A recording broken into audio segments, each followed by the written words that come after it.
Hello beautiful people, welcome back to my channel, or welcome to my channel if you're new here. My name is Envy and I am here for you every week, allegedly.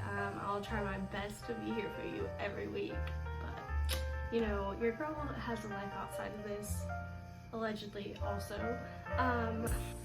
In this video I am gonna do this makeup look. It's just my everyday glam look. It's not that glam, but it's glam to me. I don't know, makeup is glam, okay? So I am going to be doing this makeup look and explaining the houses in Western astrology. So if you want to hear me talk about that and watch me do this makeup look, keep watching. I have been breaking out so bad. I don't know why. I thought it was because of, you know, that time of the month, but don't mind the clips. It's to keep my hair out of my face, and allegedly this is how the girlies get the swoop. So I'm gonna rock it. I'm doing my makeup. You can get everything that I use at Walmart or Target or Ulta. Ulta does carry drugstore products. Everyone can do this makeup look. It's pretty simple. So the first thing that I do when I'm doing my makeup is I prime my face. I'm going to use this Ulta Beauty Moisturizing Primer Spray. It's paraben free and vegan, allegedly. So I literally just spray that all over my face. I also use a pore filling primer, and right now I'm using the Ulta Beauty Poreless Face Primer. It's mineral free, paraben free, and it smooths and refines pores. So I just put that on my fingers. If you're wondering, this is Princess Jasmine. Look at my finger. So I literally just put that on my finger and I just put that all over my face. And when I'm doing my makeup, I wash my hands before and I get a towel that I can wipe my hands and my brushes and stuff on. So after I put that primer on my face, I'm actually gonna do that reverse technique. I don't always do that, but if I don't use liquid concealer to contour, then I just go in with powder bronzer and just contour my face with that. So I'm gonna start out with this dark e.l.f. Camo Concealer. It is Deep Olive, and I'm just gonna put that everywhere I would contour, and then I'm gonna just take this beauty blender and blend all of that in. The only thing I don't like about this concealer is if you wait too long, it like dries in the place that you put it.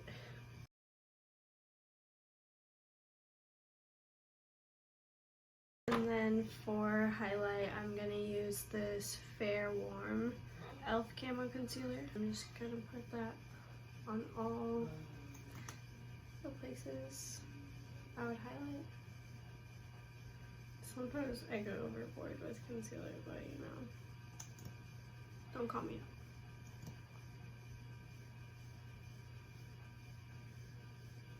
out. I'm using this Infallible 24-Hour Fresh Wear Foundation by L'Oreal Paris in 411. I'm just gonna put it on my beauty blender and then put that all over my face after I apply my contour. The first thing that we should talk about when it comes to astrology is the houses, and I'm just gonna give you like a basic rundown of what the houses are. And a lot of people don't like CoStar because it goes based off the planets, and a lot of the time that they use is not right, I guess, allegedly. Don't quote me on that. Don't sue me, CoStar. But I have CoStar, and when I meet a lot of people, I make them download CoStar because I like to see their charts, but it's not like a full read of their charts. It's just kind of like an idea of who they are. After I use that foundation on my full face, I'm going to go in with this other concealer. It's Fair Beige, so it's a little bit darker, and I'm not going to use a lot of it. I'm just going to use it to like brighten my face back up a little bit.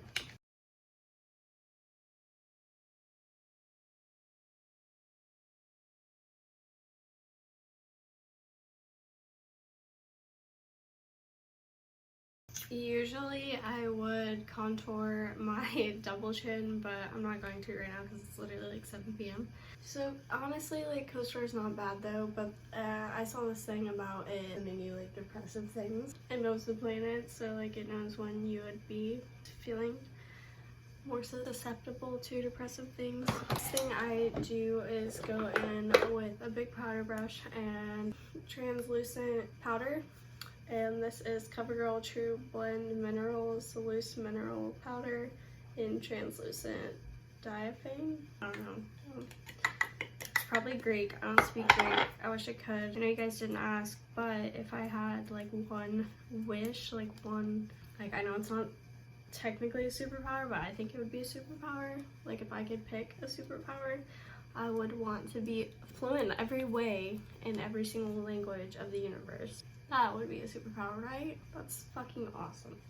Would that not be cool? Like, even code. Like, technically, code is a language. So, like, I would be fluent in everything. I'm just gonna take a little spoolie and comb my eyebrows out. Physicians Formula Butter Bronzer in light. And this little brush right here. You know, do that classic, like, 3 thing. Western astrology, which is what most people use today. A lot of people only know their sun sign and they only know their Western sun sign. It goes way deeper than that. That's why I won't say that I'm like a professional astrologer, because I don't know everything. I only know something. I know it from my understanding, so that's how I'm going to explain it, is from my understanding. So, Western astrology basically uses a equal part system dividing all 12 signs into 30 days. And then sidereal start their clock of astrology, and every 72 years it moves a degree. So the signs are different in sidereal than they are in tropical Western. And then there's all different kinds of astrology. There's Draconic, Chinese, South Indian astrology, and North Indian astrology. Next thing I'm going to use is this Bare Minerals. It is Golden Gate. I don't even know if they still sell this, but I'm going to put that on to the lid. I have this Wet n Wild brush.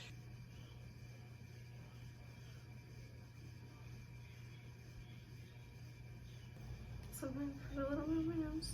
Milani highlighting palette, Pearl. Like, the sun doesn't actually stay in each sign for 30 days. All the planets move. The sun moves pretty fast, or are we moving? I don't know. It's alleged. For instance, in whole sign, my moon is Aries, but sidereal, my moon is Pisces. So what I mean by your all 12 signs is you have 12 houses in your chart. And we're gonna go through those really quick. So your first house, also where your rising is. Your first house is your output into the world. It's your personality. It's how you come off when people first meet you. Well, some people consider their big threes different things, but mainstream considers it to be your sun, your moon, and your rising. I heard the saying that your moon is who you are when you're a child. Your sun is who you become after society gets a hold of you, like going to school, being around other people. It's who you become. Your parents kind of end up making you. It's pretty much who you are in your young adult life. The next thing I'm gonna do is just throw some mascara, and I'm using this Wet n Wild Mega Length Waterproof Mascara. And then your rising is your highest self. It's who you're supposed to become, the person that you want to be. Allegedly, I heard that. I don't know if that's true. I kind of believe it though. Your first house is just how people see you usually when they first meet you, the kind of the impression you give, the vibe you give off, what kind of energy people get from you. And then your second house is, don't come at me for not like giving like full on descriptions of this. I'm just giving like brief little rundowns of the houses. The second house is your finances, like your relationship to money. So in whole sign, Aries rules the first house, and Aries is ruled by Mars, so Mars rules the first house. In Greek mythology, Aries is Mars. Like, Mars is the Roman name for Aries, which is the Greek name. The second house is your relationship to material objects, and it is ruled by Taurus, who's ruled by Venus. Venus is the planet of money. The third house, which is the house of immediate environment, like close neighborhood, siblings, it is ruled by Gemini, which is ruled by Mercury. I'm gonna line my lips with this Wet n Wild lip liner. It is the Perfect Pal Gel Lip Liner Bear to Comet. I think this one's my favorite. I literally have another one right here. By Mercury, the planet of communication, how you communicate through technology, like email, text, phone calls. It's also the mind's planet, so it's how you think.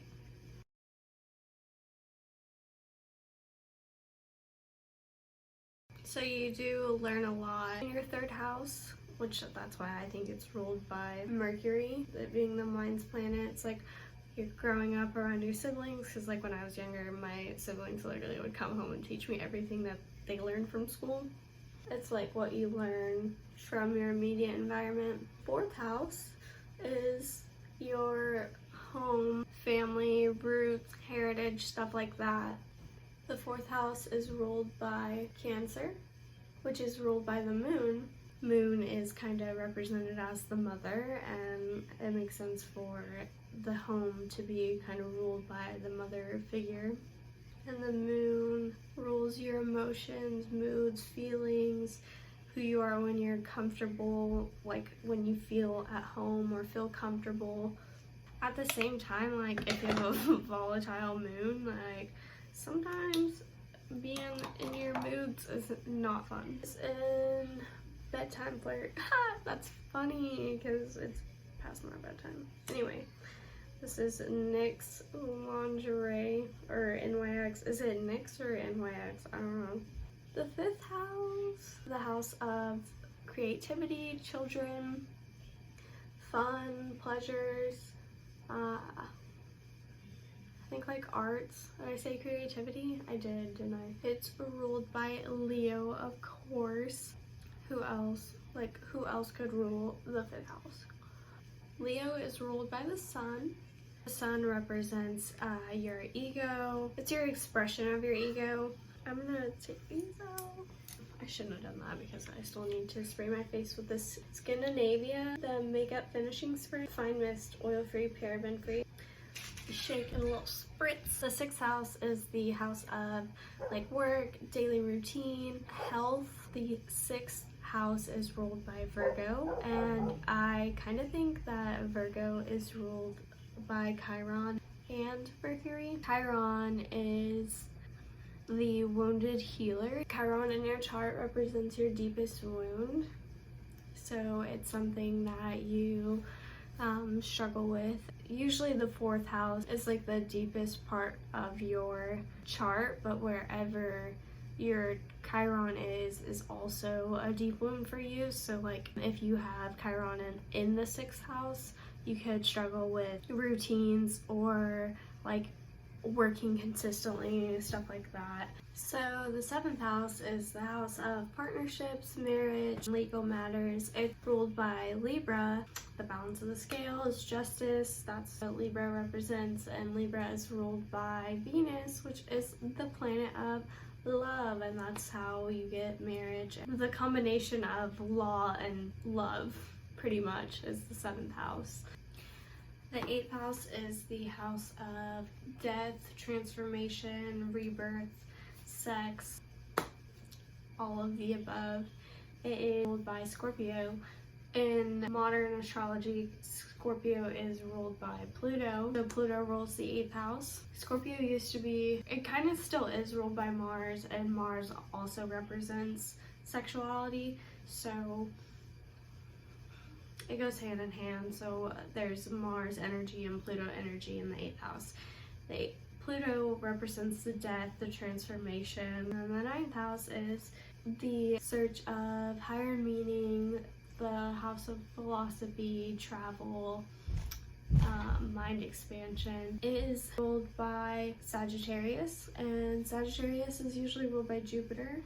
And so it's the planet of luck, travel, abundance. I don't like what's happening here. Like, I have two different hairstyles going on.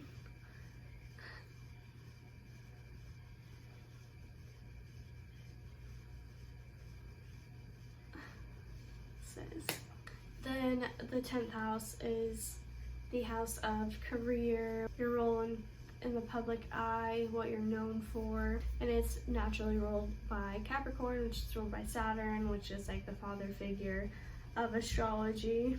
You know, your dad always wanting you to get a job, go to work.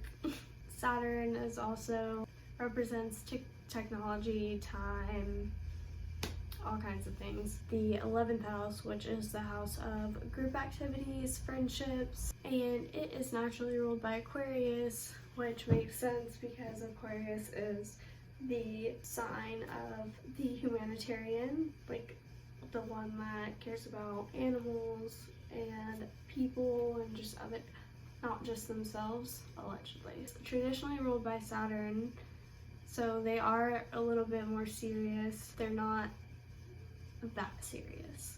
Then modern astrology, they're ruled by Uranus, and Uranus is the planet of innovation, rebellion, change, and that's what they're kind of known for, is different ideas, changing things.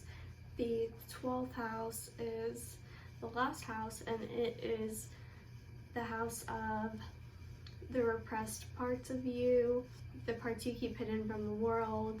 It's naturally ruled by Pisces, and in traditional astrology, I believe Pisces is ruled by Jupiter, and modern astrology, Pisces is ruled by Neptune. In one sense, Jupiter is good, and in another sense, Jupiter is bad. Same thing with Neptune. So, what the stories of Zeus assaulting people, I don't know if this stuff is true. Poseidon, pretty much the same thing. And then also where you have abundance, everything is okay in moderation. You need to understand that. Too much of anything is bad for you, and that's the problem with Jupiter. Sometimes we get a little too same kind of thing with Venus. There's a good side and a bad side of Venus. Same thing with Mercury, same thing with pretty much all the planets. There's a good and a bad side to them. Same thing with all the signs, same thing with all the houses. Good and bad, same thing with the fucking universe. There's a good and a bad, and it's all the same thing, pretty much. So with Neptune, Neptune is the planet of dreams, illusions, but the 12th house also, and Pisces and Neptune can symbolize drug addiction or drug use. That's the rundown of the houses.